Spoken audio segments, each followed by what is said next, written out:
Ribuan tahun sebelum Indonesia berdiri sebagai sebuah negara, kepulauan luas di antara Samudra Hindia dan Samudra Pasifik telah dipenuhi oleh manusia, budaya, dan cerita yang tak terhitung jumlahnya. Pulau-pulau besar dan kecil terbentang seperti untayan zamrud di garis khatulistiwa. Hutan tropis yang lebat, gunung berapi yang aktif, dan lautan yang menjadi jalur kehidupan. Namun pada masa itu, tidak ada yang menyebut wilayah ini sebagai Indonesia. Tidak juga sebagai Asia Tenggara. Nama yang kelak menjadi simbol persatuan belum lahir. Nama itu adalah Nusantara. Tetapi pertanyaannya adalah, dari mana sebenarnya nama Nusantara berasal? Siapa yang pertama kali mengucapkannya? Dan mengapa kata ini masih hidup hingga hari ini? Untuk memahami jawabannya, kita harus kembali ke masa ratusan tahun yang lalu, ke sebuah kerajaan besar di Pulau Jawa, Kerajaan Majapahit. Pada abad ke-14, Majapahit tumbuh menjadi salah satu kekuatan terbesar di kawasan ini. Pelabuhan-pelabuhannya ramai. Kapal dagang datang dari India, Cina, dan wilayah lain. Rempah-rempah, emas, kain, dan pengetahuan berpindah tangan setiap hari. Di tengah kejayaan kerajaan ini, muncul seorang tokoh yang namanya akan dikenang sepanjang sejarah. Namanya Gajah Mada. Ia bukan raja, namun kekuasaannya sangat besar. Sebagai Mahapatih Majapahit, ia memiliki visi yang melampaui zamannya.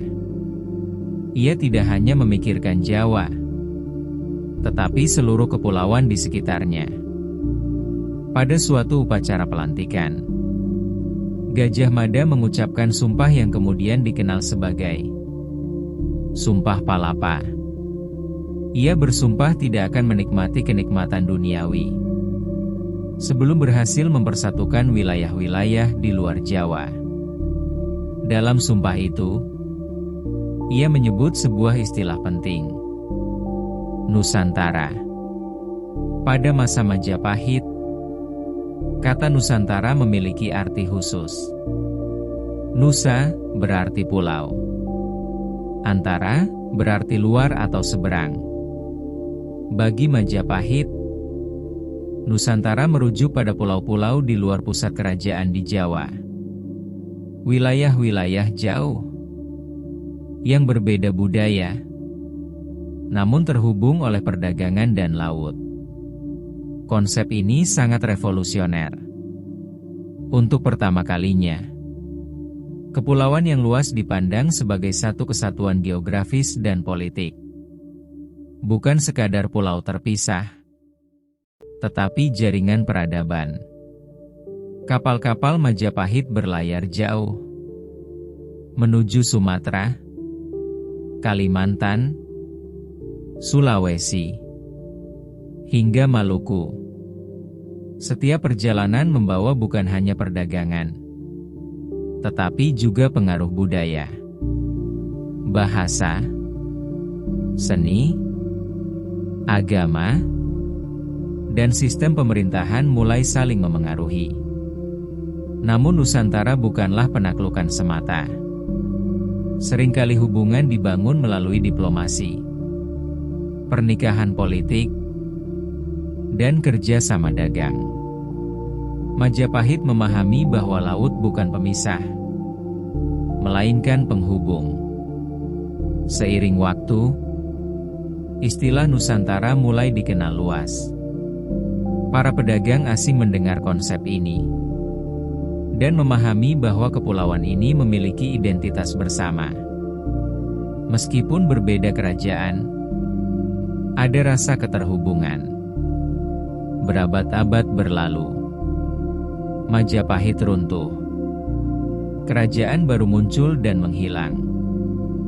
Islam menyebar melalui jalur perdagangan.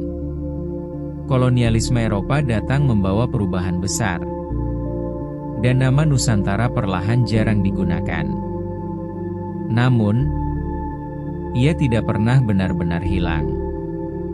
Pada abad ke-20, para pemikir dan pejuang kemerdekaan mulai mencari identitas bagi bangsa yang akan lahir. Nama apa yang dapat menyatukan ribuan pulau, ratusan bahasa, dan beragam budaya? Sebagian tokoh kembali melihat masa lalu dan menemukan kembali kata kuno itu, Nusantara. Istilah ini menjadi simbol persatuan. Bukan lagi wilayah luar Jawa, tetapi seluruh kepulauan sebagai satu bangsa. Maknanya berubah dari konsep kekuasaan kerajaan menjadi identitas bersama. Ketika Indonesia merdeka pada tahun 1945, nama resmi yang dipilih adalah Indonesia. Namun semangat Nusantara tetap hidup. Dalam budaya, dalam pendidikan, dan dalam cara masyarakat memahami dirinya. Hari ini, kata Nusantara kembali sering terdengar. Digunakan untuk menggambarkan keberagaman yang bersatu. Sebuah pengingat bahwa sejak dahulu, laut menghubungkan manusia, bukan memisahkan mereka. Bayangkan seorang pelaut ratusan tahun lalu, berlayar di bawah langit penuh bintang, mengikuti angin menuju pulau yang belum pernah ia lihat. Baginya, setiap pulau adalah dunia baru. Namun perlahan, semua dunia itu menjadi bagian dari satu cerita besar. Cerita Nusantara. Nama ini bukan sekadar kata sejarah. Ia adalah gagasan tentang persatuan di tengah perbedaan. Tentang perjalanan panjang manusia yang hidup di antara laut dan langit tropis. Dari sumpah seorang Mahapatih, hingga lahirnya sebuah negara modern, Nusantara telah berubah makna, namun tidak pernah kehilangan jiwanya. Dan mungkin, itulah alasan mengapa nama ini masih terasa kuat hingga hari ini. Karena Nusantara bukan hanya masa lalu. Ia adalah cerita yang masih terus ditulis.